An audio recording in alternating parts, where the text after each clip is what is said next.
நேற்று இரவு, அதாவது ஞாயிற்றுக்கிழமை, நம்மளுடைய இந்தியா டைமில் ஞாயிறு இரவு, கனடாவில் ஞாயிறு மார்னிங் பகல். அப்போ வந்து சீமான் அவர்களை வந்துட்டு ஒரு நேரலையில் வந்துட்டு கனடாவில் தமிழர்கள் சங்கத்தில் தமிழர்கள் நடத்தின ஒரு நேரலையில் பங்கு பெற்றாரு.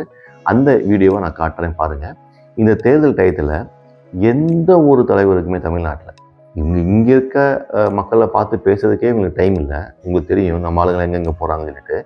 ஆனால் இந்த சூழ்நிலையில் சீமான் அவர்களுக்கு, அந்த நாம் தமிழர் கட்சிக்கு உலகளவிய வந்து எல்லா சப்போர்ட் இருக்குன்னு சொல்கிறாங்க. அதில் பார்த்தீங்க அப்படின்னா நான் காட்டுற அந்த போஸ்டர்ஸ் எல்லாம் கனடாவில் இருக்க தமிழர்கள் வந்துட்டு ஒரு அழகான ஒரு நேரலை வந்து செட் பண்ணியிருக்காங்க. ஜூம் மீட்டிங்கில் இவர் டைம் ஒதுக்கி அந்த ஜூம் மீட்டிங்கில் பேசினது 2 நிமிடம் 3 நிமிடம் பேசியிருக்கிறாரு. அதை காட்டுறேன். நீங்கள் யோசிக்கலாம். நானே யோசித்தேன், எதுக்கு இவருக்கு இருக்கிற டைம் இல்லாமல் ஜூமில் போய் கனடியன் தமிழர்களுக்கு போய் பேசுகிறாரு.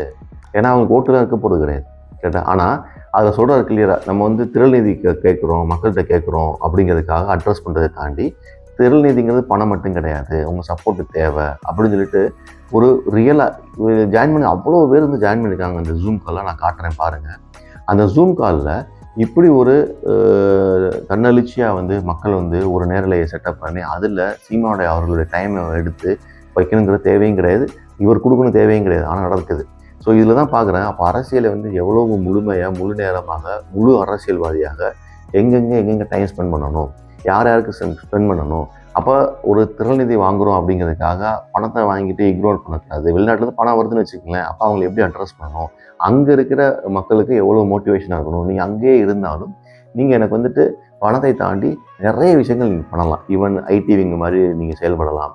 அங்கேருந்து மற்ற விதமான ஒரு அமைப்பு மூலம் வந்து சில ஹெல்ப்களை பண்ணலாம், மக்களுக்கு பண்ணலாம் சொல்லிட்டு ஏகப்பட்ட விஷயம் சொல்கிறாரு. அதை கேளுங்க. இப்படி ஒரு தலைவரோ இப்படி ஒரு சம்பவமே நடக்காது எந்த கட்சியிலையுமே. நீங்கள் எந்த கட்சியிலாம் எடுத்துக்கங்களேன், சொல்லுங்கள், வெளிநாட்டில் இருந்து அவங்களுடைய சங்கம் இருக்குதா, அந்த சங்கத்தின் மூலம் இந்த மாதிரி கான்டாக்ட் பண்ணுறாங்களா, அந்த ஜூம் காலின் தலைவர் பேசுகிறாங்களா, ஒன்றுமே கிடையாது. ஸோ இதை பார்க்கும்போது அவ்வளோ ஆச்சரியமாக இருக்குது. தயவுசெய்து பாருங்கள், உங்கள் கருத்தை தெளிவுறீங்க. தேங்க்யூ. அது ரொம்ப முக்கியம். தன் சாதி மீது மதம் மீது அடி விழுந்தாதான் அவனுக்கு வலிக்கும்னா கஷ்டம். தமிழன் மீது எவன் மீது விழுந்தாலும் நமக்கு ஈழத்திலே இருந்த பெரிய சிக்கல் உங்களுக்கு தெரியும். செத்து விழுந்தவன் தமிழனா விழுந்துட்டான். அவன் இந்த சாதிக்காரன் இந்த மதத்துக்காரன்னா கொந்தளிச்சிருப்பான். அங்க ஈழத் தமிழர்கள் இறந்தார்கள்னு சொன்னான். இந்த சாதிக்காரனா ஏன் ஜாதிக்காரனை கொண்டான்னு வந்திருப்பான். இது அங்கே ஒரு கெடு நிலைதான் அது. அதை முதல்ல இருந்து நம்ம அதை சரி பண்ணணும். இப்ப இந்த சந்திப்பை நான் ரொம்ப மகிழ்ச்சியாகவும் ஒரு பெருமையாகவும் நம்பிக்கையாகவும் பாக்குறது, பெரிய நம்பிக்கையா பாக்குறேன். இதை இப்ப நீங்க விடுங்க, இந்த 1 மாச காலம் கொஞ்சம் போர்க்களம் இது நமக்கு. நீங்க மகிழ்ச்சியா இருந்து நம்பிக்கையோடு இருந்து பாருங்க, தொலை தூரத்துல இருந்து பாருங்க. ரொம்ப கடுமையா நாங்க அருமையா உழைச்சி வருவோம். உங்களுக்கு பெரிய நம்பிக்கையை கொடுப்போம். நம்மளுடைய வெற்றிங்கிறது ஒரு கட்சியின் வெற்றி இல்லை, நம்ம இனத்தின் வெற்றி. நாம் தமிழர் என்பது கட்சியின் பெயர் இல்லை, நாம பிறந்த பெருமை மிக்க இனத்தின் அடையாளம் என்பதை நீங்க புரிஞ்சுக்கிட்டு நம்ம செய்யணும்.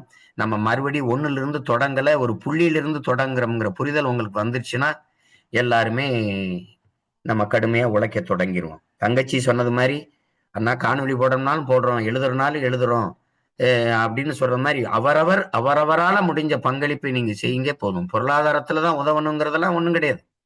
இப்ப நீங்க எனக்கு பொருளாதாரம் தரல அப்படின்னாலும் நாங்க அந்த போட்டியை விட்டுட்டு போயிடுவோம்னு நினைக்கிறீங்களா? அது இல்லை.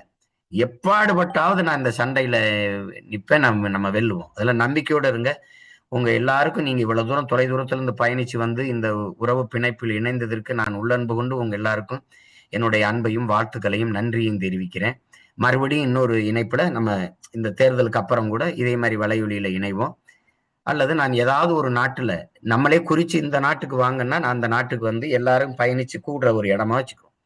எனக்கு தெரிஞ்ச ஐரோப்பிய நாட்டுல எனக்கு சுவிஸ் வந்து என்னை தொல்லை பண்ணாதுன்னு நினைக்கிறேன். ஏன்னா இங்க நம்ம இயக்கத்துக்கு தடை இல்லாதனால என்னை அனுமதிக்கும்.